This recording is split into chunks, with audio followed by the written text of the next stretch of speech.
Hi guys, this is Chris of Wilson Wildlife Sculpture, and in this video I'm going to demonstrate how I improve these eagle sculptures. I'm getting ready for a show that promotes conservation. It's called Nature Works, and my work is primarily wildlife sculpture. So I am going to, explain the importance of conservation and what I'm trying to portray with my work and how I improve my sculptures, because this is a show that raises money for projects for conservation, and it's a nonprofit organization. I'm exhibiting at next week in Tulsa, Oklahoma. And so I'm going to bring these bald eagle sculptures as well as this eagle, golden eagle sculpture.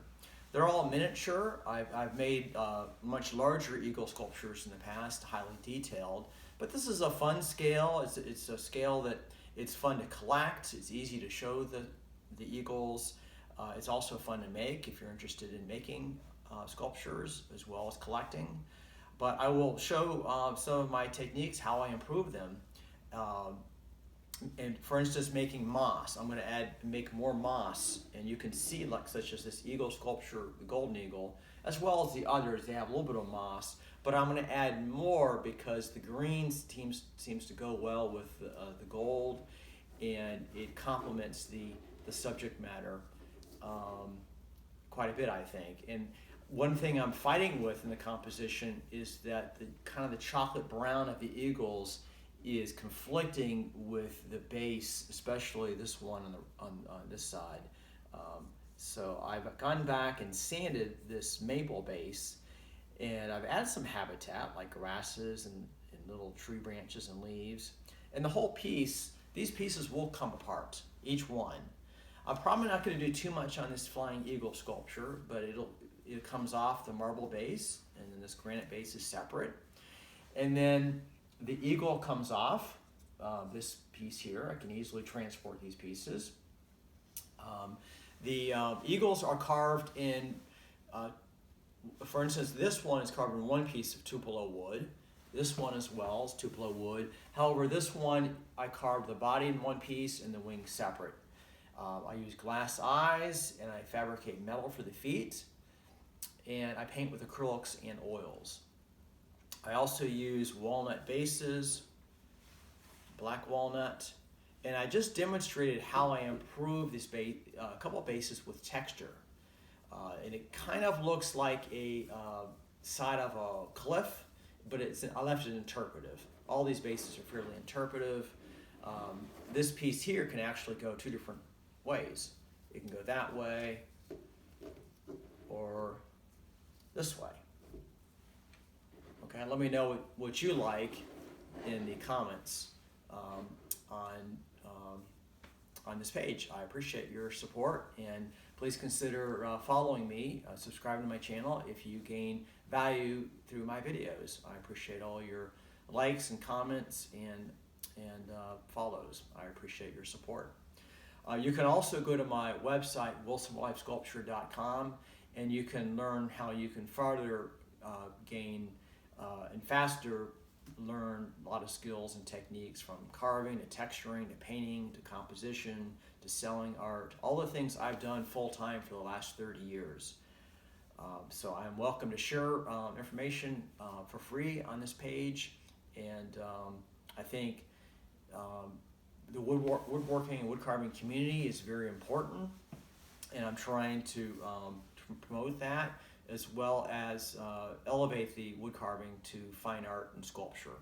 So I just came back from a fine art show, the largest in the Southeast, in Charleston, South Carolina. It's called SEWE, the Southeastern Wildlife Exposition. And I need to finish some work for the show in Tulsa, Oklahoma. So I figured I would go ahead and do a video and show some of my tricks and techniques that have worked for me. And yeah, hopefully you can gain some value from that. So one thing that's very important is composition. And as I dust this piece, I'm going to talk about that a little bit.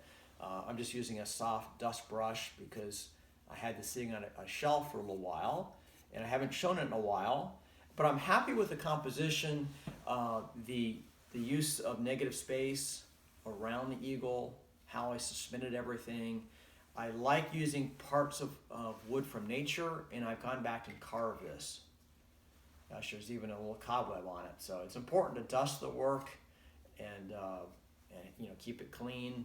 I keep my work on protected shelves, but this is just a makeup brush, and it's easy to clean the dust. Sometimes it's good to get a little closer and hold the piece just in case. I've got rubber gloves on because I'm going to demonstrate how I use glues in making the moss here in just a minute.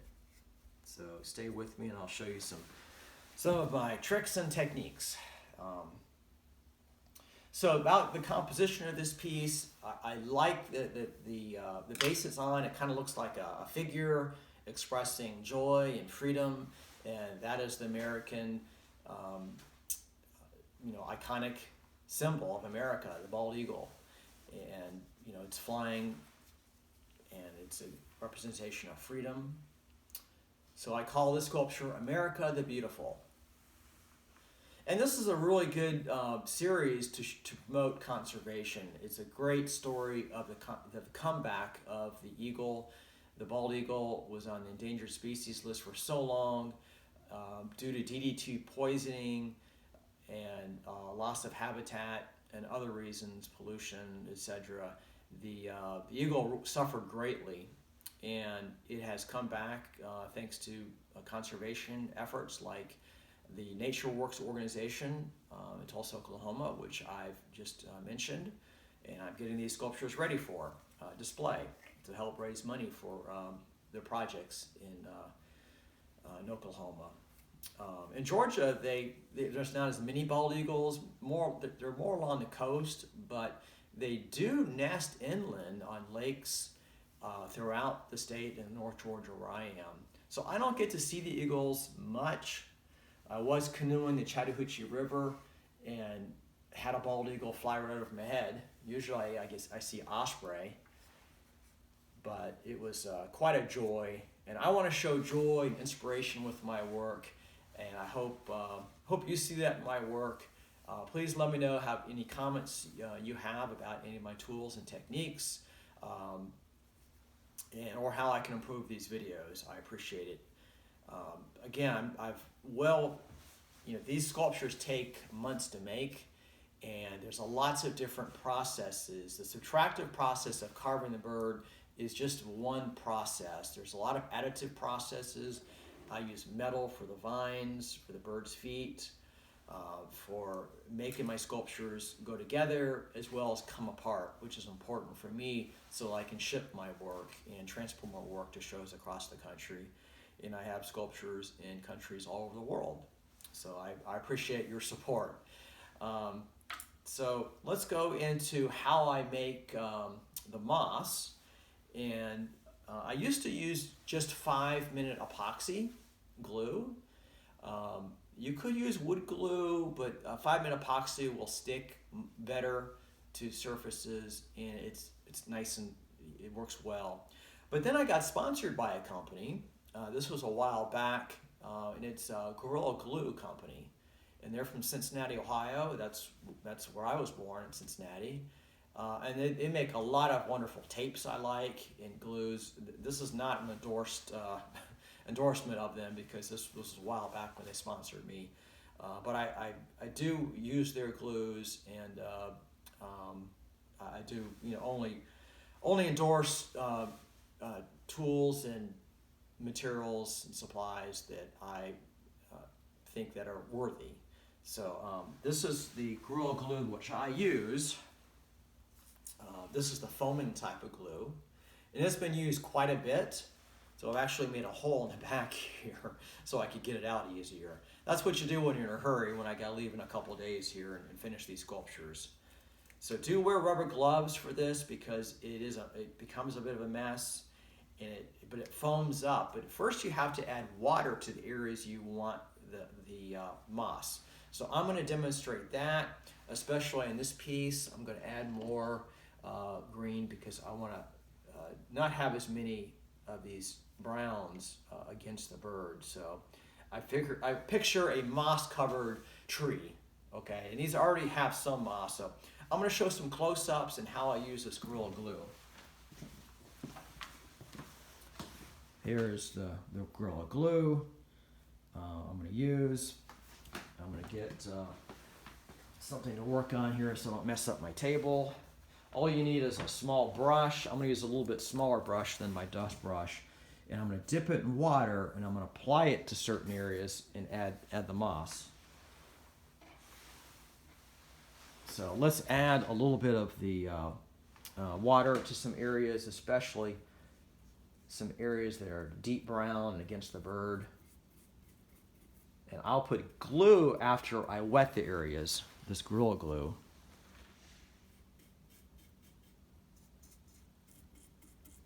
Just try to do certain areas. I'll go back and do a few others. I'm just going to do one at a time so you can demonstrate. I can demonstrate this effectively. So I'm just kind of planning out to put a little bit more moss, and that's going to create more greenery and compositional movement. Let me show you a little bit closer here so you can see.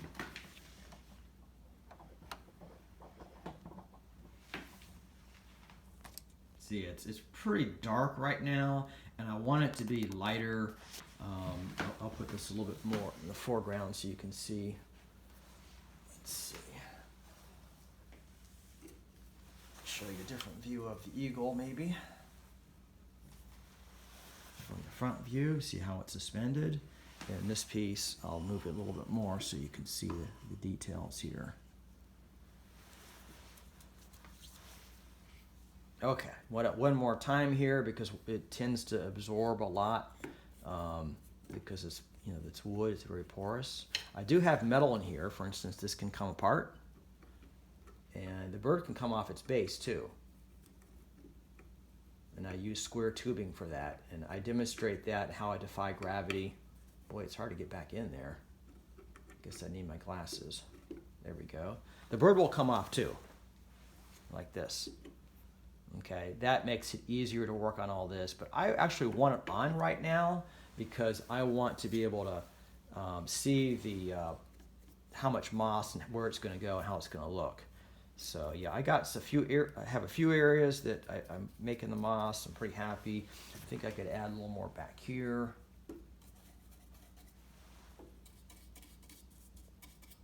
Okay, so it's really nice and saturated. And so a little trick, what I was mentioning earlier, I actually put the hole in the Gorilla Glue so that I can take it out more easily. And I use this tool. You could use a knife. This is a knife with a round end. It's called a fledgling tool. And it's just rounder. I don't stab anything. And I'm able to, I have to penetrate the Gorilla Glue a little bit. Actually, I will use a knife too.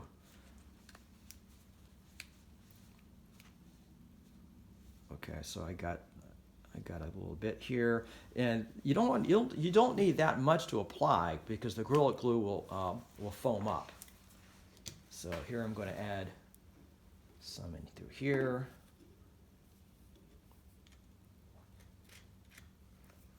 I'll add some up here, right next to the bird, and where it's going into the base.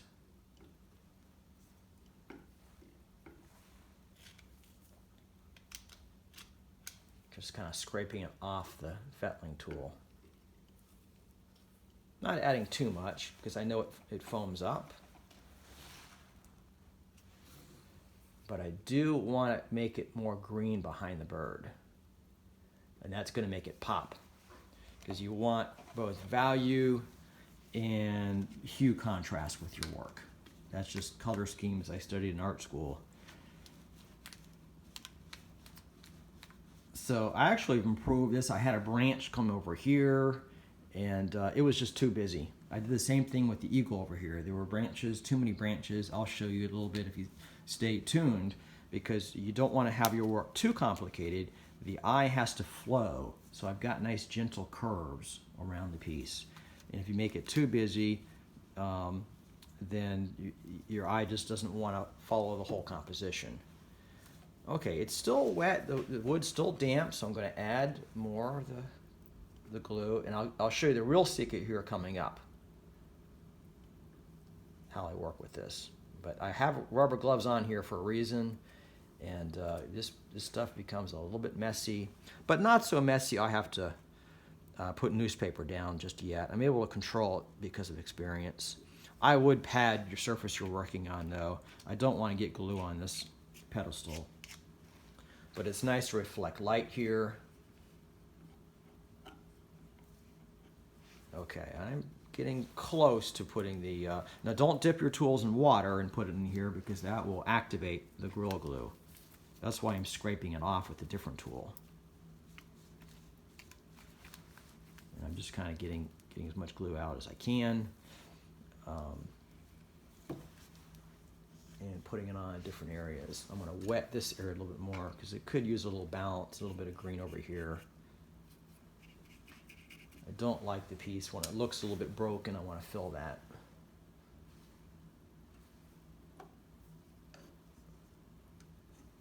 Okay, well, now this got a little bit wet, so I need to scrape it off and make sure there's no water on it. And I need some glue back here.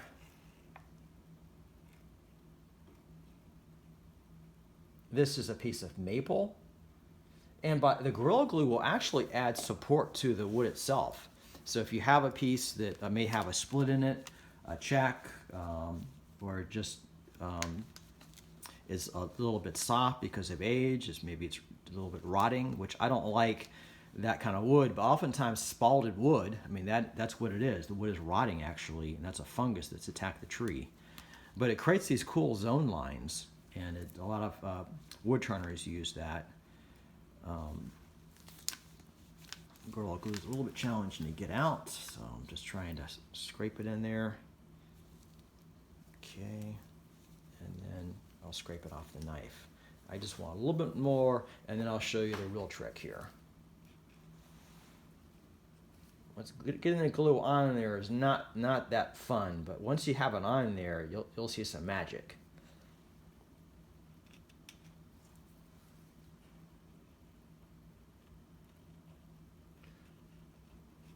And again, you want to add the moss in different areas of the composition, not in just one big area. That way your eye will kind of flow around the composition, and it'll be more appealing to the eye.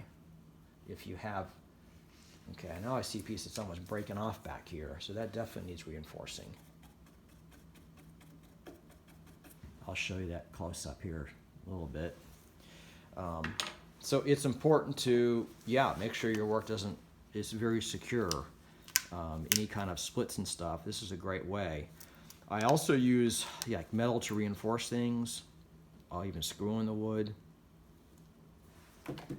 But this will help secure this area that is kind of breaking up back here. Let's see. Oh yeah, there'll be lots of moss back there. Let's see, okay, I got pretty good. I got there. I got a lot of different moss around here, and it's starting to foam up just a little bit. I don't know if you can see that in through here, but watch what I'm gonna do here in a second. Let's just add a little bit more up here.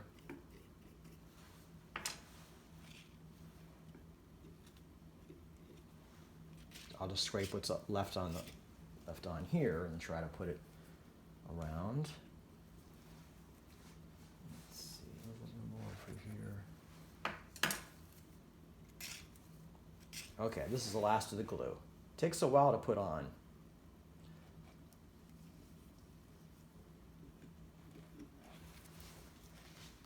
Okay, so once you have that glue all the way on, what I do is I use wood shavings. And wood shavings, I'm going to put this right here. Here's my secret here. These are wood shavings I created with a coarse tungsten carbide grinding bit. You can use Kudzall, saber-tooth, but it's either basswood or Tupelo, any kind of wood really. I prefer a light wood, not like a walnut, something really dark, because it's easier to paint over. And when you have these pieces in pretty good clumps, actually I don't want it too clumpy on there. I might want a little bit fine because these are miniatures. For life size, I could do a little bit more clumpier and get away with. But what you do is I just ground the shavings again and put it in this plastic container. And since it's foaming up here a little bit, I am sprinkling it on over the glue using these rubber gloves, just with my thumb and index finger.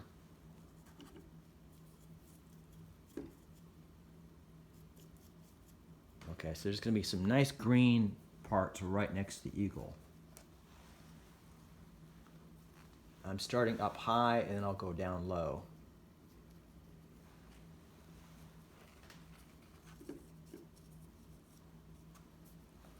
Some of the moss actually, some of the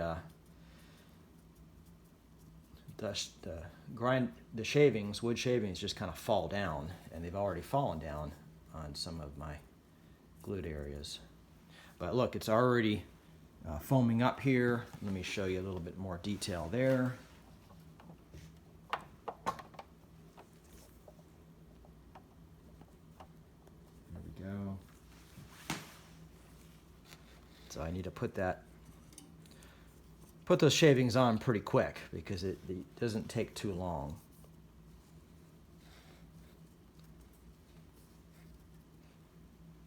Okay, there's some more tricks I haven't told you yet, but it kind of just happens as it sets up. So I'm almost put it on here. I'm going to rotate it here so I can do back here. In fact, this is meant to be viewed from all sides, so I probably want to add some from the back, just a little bit.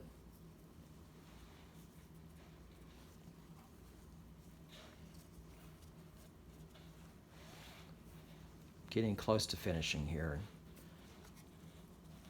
All of this is very time-consuming work. That's why people ask the hours involved in this kind of art form, and it's a lot of hours. So I see a gap where this branch came, where the eagle is, because I showed you how it came apart, and I don't like that. So I'm going to go back and add more glue there.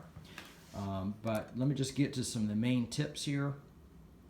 You can see where I added the moss, and basically the trick I do now is I just pat it as the glue starts to foam up. I know it's foamed there.